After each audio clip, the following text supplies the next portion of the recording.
ادھر جناتوں میں بھی کھلبلی مچ گئی اور ادھر انسانوں میں بھی کھلبلی مچ گئی، ادھر یہودیوں میں کوہرام مچ گیا کہ آج یہودی علماؤں نے، جو ان کے بزرگ علماء تھے، انہوں نے یہ محسوس کیا کہ آج درخت بھی سجدہ ریز ہے، آج حجر شجر سب سجدہ ریز ہے، کچھ تو ہوا ہے۔ ادھر آسمان میں ایک ستارہ نیا طلوع ہوا، ان کی کتابوں میں لکھا تھا کہ ایک سرخ ستارہ طلوع ہوگا، جس دن آخری پیغمبر دنیا میں پیدا ہوں گے اس دن سرخ ستارہ نکلے گا۔ وہ یہودی راہب اور علماء اس ستارے کی تلاش میں روزانہ رہتے تھے، سو انہیں پتہ لگ گیا۔ تو یہ سب حالات عجیب و غریب رونما ہونے لگے، اور رسول پاک صلی اللہ علیہ وسلم جیسے ہی پیدا ہوئے تو پیدا ہونے کے بعد دایا اسے کپڑے اپڑے سے صاف کر کے پھر زمین پر رکھتی ہے، تو رسول پاک علیہ السلام کو زمین پر رکھا تو آپ نے فوراً کروٹ لی اور آسمان کی طرف نگاہ اٹھائی اور شہادت کی انگلی سے اشارہ کیا، اور رسول پاک وہ چھوٹے سے بچے نے سجدہ کیا۔ سجدہ ایسا نہیں اوندھا منہ جیسے پلٹ جاتا ہے بچہ پیٹ کے بل، ایسا نہیں، ریئلی سجدہ، دو گھٹنوں پر، پیشانی پر، ہاتھوں پر سجدہ کیا ایک لونگ، اور پھر واپس جو بچے کی کیفیت ہوتی ہے اسی کی طرف لوٹ گئے اور پلٹ گئے۔ حضرت آمنہ نے دیکھا کہ یہ تو کچھ عجیب و غریب بچہ ہے۔ دایا حضرت عبد الرحمن بن عوف کی والدہ شفا ان کا نام تھا، وہ خدمت میں تھی اس رات جس دن رسول پاک علیہ السلام پیدا ہوئے، تو وہ بھی حیران تھی کہ اتنا حسین اور خوبصورت بچہ آج تک میں نے کسی مکے کے شہر میں کسی کے گھر میں نہیں دیکھا۔ مکہ شہر مانا جاتا تھا، گاؤں نہیں تھا، اس ٹائم بھی تھا تو گاؤں ہی ٹائپ کا آج کے زمانے سے، لیکن ان کے حساب سے وہ شہر تھا۔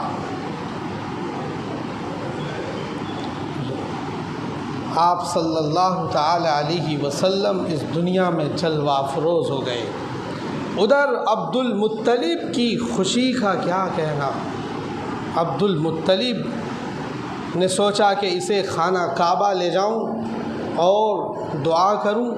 خانہ کعبہ کی اہمیت تھی ان کے نزدیک بھی۔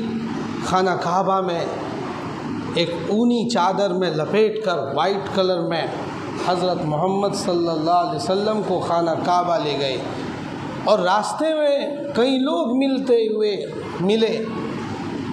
عبد المطلب کیا لے جا رہے ہو؟ کہ میرا پوتا پیدا ہوا ہے عبداللہ کے بطن سے۔ روزانہ عبد المطلب غلاف کعبہ پکڑ کر دعا کرتے تھے کہ اے رب ذوالجلال، مجھے پوتا عبداللہ کے گھر میں بی بی آمنہ کے بطن سے بیٹا عطا کر دے، تاکہ میرا عزیز بیٹا عبداللہ ان کی نسلوں کا قیام رہے، نسلیں چل پڑے، ورنہ اگر بیٹی آپ نے عطا کر دی تو ان کی نسل یہاں سے ختم ہو جائے گی، اس کا کوئی وارث نہ رہے گا۔ تو ایسے میں وہ روزانہ بیٹے کی ہی دعا کرتے تھے، اور کیا ملا؟ انہیں یہ تھوڑی پتہ تھا کہ رسول اللہ آخری پیغمبر پیدا ہونے والے ہیں، وہ تو سوچتے تھے کم سے کم بیٹا ہی ہو جاوے۔ تو اللہ نے کیا بھیج دیا؟ آخری پیغمبر، اس جہان میں اللہ کے بعد سب سے بڑی ہستی کا جنم عبد المطلب کے گھر میں پیدا کر دیا، اور اتنے عالی شان خاندان میں کہ جس کا کہنا مشکل۔ عبد المطلب پہلے مدینے میں رہتے تھے۔ عبد المطلب کے والد کا بھی جلدی ہاشم کا انتقال ہو گیا تھا۔ ہاشم عبد المطلب کے والد کا نام ہے، ان کا بھی جلدی انتقال ہو گیا تھا، تو یہ کدھر رہتے تھے؟ مدینہ میں۔ اور ان کا اصلی نام کیا تھا عبد المطلب کا؟ شیبہ۔ کیا نام تھا؟ شیبہ۔ شیبہ کہتے ہیں بوڑھے آدمی کو۔ جب یہ پیدا ہوئے تھے تو ان کا ایک بال وائٹ تھا، جب پیدا ہوئے تھے تو کیسا بال تھا؟ کچھ بال ان کے وائٹ تھے، تو بچپن میں ولادت کے وقت لوگ اس کو کیا کہنے لگے؟ اس کا شیبہ، تو اس کا نام ہی کیا پڑ گیا؟ ان کا شیبہ نام پڑ گیا۔ لیکن ان کے اور لوگ کہاں رہتے تھے؟ مطلب یہ رہتے تھے مکے میں، ان کا بھتیجا ہوا عبد المطلب جسے شیبہ کہتے ہیں، یہ مدینے میں رہتے تھے ننیال میں۔ تو ان کے چاچا عبد مطلب تھے، ان کو والد کا انتقال ہو گیا۔ چاچا مطلب سے کہا کہ بھائی تمہارا بھتیجا وہاں رہتا ہے، تمہیں احساس نہیں اس کا، اپنے گھر لانا چاہیے تمہیں، یہ کیا تم اتنے سورما بنتے ہو، مکے کے رئیسوں میں تمہارا شمار ہوتا ہے، تم اپنے آپ کو خاندانی انسان بتاتے ہو اور تم اپنے بھتیجے کو بھی نہیں رکھ پاتے۔ تو پھر یہ انہوں نے قسم لی کہ مجھے تو لانا ہی ہے اپنے بھتیجے کو۔ سو ایک دن مدینہ گئے، ان کی والدہ کو سمجھایا، کس کی بات کر رہا ہوں میں؟ عبد المطلب کی بات کر رہا ہوں۔ تو مدینہ گئے اور ان کی والدہ کو سمجھا بجھا کر کہ مکے بھیج دو انہیں، انہوں نے بھیج دیا۔ تو اپنی اونٹنی پر بٹھا کر یا گھوڑے پر بٹھا کر پیچھے بٹھا رکھا تھا، وہ لڑکا سا تھا، مطلب نام تھا ان کے چاچا کا، وہ ٹھیک ٹھاک انسان تھے، پیچھے بٹھا رکھا تھا۔ تو مکے والوں نے جب دیکھا تو یہ سوچا کہ کوئی غلام خرید کر لائے ہیں۔ کیا سوچا؟ کہ کوئی غلام خرید کر لائے ہیں۔ تو کیا نام رکھ دیا؟ عبد المطلب۔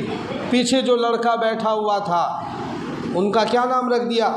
عبد المطلب۔ مطلب کسی اور کا نام، چاچا کا نام ہے، مطلب کا غلام، مطلب کا غلام، یعنی پیچھے جو لڑکا بیٹھا ہوا ہے جن کو شیبہ نام تھا اصلی جن کا، ان کو کیا کہنے لگے؟ عبد المطلب۔ اس طرح سے حضرت عبد المطلب تو تلاش میں تھے کہ اور چاہت تھی ان کی کہ بیٹا پیدا ہو، اللہ نے بیٹا ہی عطا کر دیا اور آخری پیغمبر عطا کر دیا۔ خانہ کعبہ سے جاتے ہوئے اور آتے ہوئے جس نے بھی اس بچے کو دیکھا، یعنی نبی پاک کو دیکھا، سب اس کی تعریف کرنے لگے۔ عبد المطلب اتنا شاندار، اتنا حسین چہرہ اور اتنا شاندار بچہ ہم نے آج تک نہیں دیکھا۔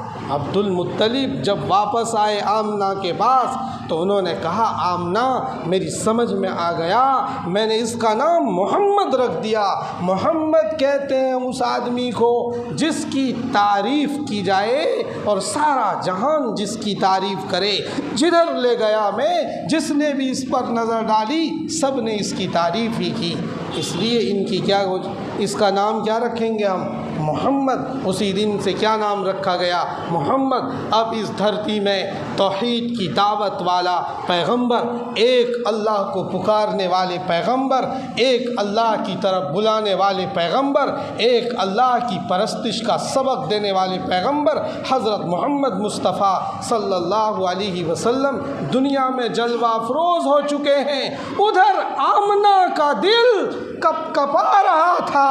ایک رات وہ سوچنے لگی، ستاروں کی طرف دیکھ کر، چاند کی طرف دیکھ کر یہ سوچنے لگی، اے کاش کہ اس کے والد عبداللہ دنیا میں ہوتے تو اس کو اپنے کندھے پر بٹھا کر مکے کی گلیوں کا سیر کراتے۔ اے کاش کہ اس کے والد محترم ہوتے تو اسے اپنے سینے پر بٹھا کر میرے بچوں کا بوسہ لیتے۔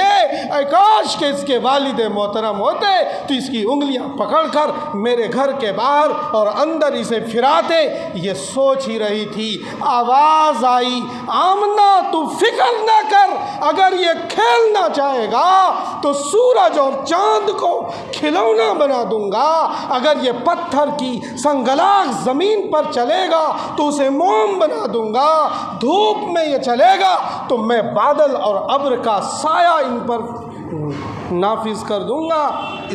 اس طرح سے آمنہ کو تسلی دی۔ کس نے؟ اللہ تعالیٰ نے تسلی دی۔ اور ایک خاص بات بتاؤں، حضرت عباس حضور کے چچا ہیں، حضرت عباس نے ایک دن کہا کہ محمد تم جب چھوٹے سے تھے، اپنے بھتیجے پیغمبر سے جب نبی ہو چکے تھے تب یہ بات کر رہے ہیں کہ ایک دن میں نے دیکھا کہ رات میں چاند تیرے اشاروں پر کبھی ادھر جاتا ہے اور کبھی ادھر آتا ہے۔ تم نے نہ دیکھا کہ جب چھوٹے سے بچے کو چارپائی پر کھلے آسمان میں لٹاتے ہیں تو بچہ پاؤں پاؤں ہاتھ ہلاتا ہے تو جب ادھر ہاتھ جاتا تو چاند ادھر آتا، جب ادھر بچے کا ہاتھ آتا تو چاند ادھر آتا۔ اسی دن میں نے سمجھا کہ یہ میرا بھتیجا اس دھرتی جہان کا ایک عظیم پیغمبر بننے والا ہے، اس لیے وہ میں آج تمہیں بتا رہا ہوں، کیونکہ مجھے تمہاری یہ کیفیت تو اس ٹائم اس وقت معلوم ہو گیا تھا جب تم چھوٹے سے تھے۔ چچا نے دیکھا ہوگا، جب کسی گھر میں بچہ ہوتا ہے تو آتے جاتے رہتے ہیں چچا وغیرہ۔ تو بہرحال یہ نبی پاک علیہ السلام کی ولادت کا وقت ہے، وقت بھی نہیں، اب ٹائم ہو گیا ہے۔ میں چاہتا ہوں کہ ماہ ربیع الاول کے اس عظیم مہینے میں رسول پاک علیہ السلام کی ولادت سے لے کر آپ کی وفات تک کی پوری ڈیٹیل آپ کے سامنے مختصر آ جائے اور نبی پاک صلی اللہ علیہ وسلم کی سیرت کے تعلق سے ساری ڈیٹیل آ جائے۔ اللہ تعالی عمل کی توفیق نصیب فرمائے۔